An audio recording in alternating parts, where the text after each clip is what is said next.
Since Repair Clinic encourages you to perform this repair safely, a warning icon will appear when you should use caution. Most range repairs will require some disassembly of the appliance. Before you attempt this, be sure to unplug the appliance first.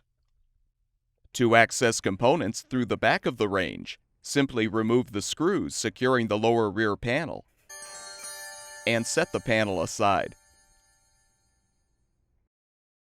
When the repair is complete, replace the rear panel and secure the screws. To access control panel components, remove the screws securing the upper rear panel. When the repair is done, replace the panel and secure it with the screws. If your repair requires the removal of the range's main top, first open the oven door and remove the screws securing the main top. Once the screws are removed, close the oven door and lift the main top up. You should use a sturdy object to support it. Release the burners by removing the screws securing the burner cross braces to the main top. Set the cross braces and burners aside and pull the main top away from the rear panel.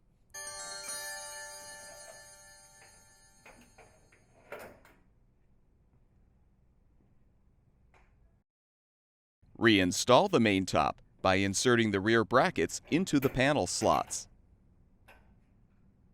Support the top as you reattach the burner assemblies by positioning the cross braces and securing the screws. Now, remove the support and lower the main top. Secure the main top by reinstalling the screws. To remove the oven door, use a flathead screwdriver to flip the hinge locks all the way down on both sides of the door.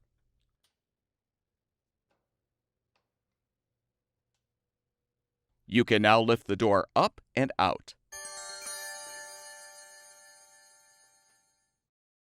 To reinstall the oven door, align the door's hinge hooks with the holes in the cabinet.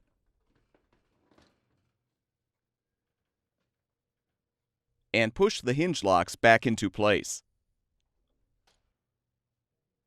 Once the range is fully reassembled, you can plug it back in and check the appliance to make sure it's functioning properly.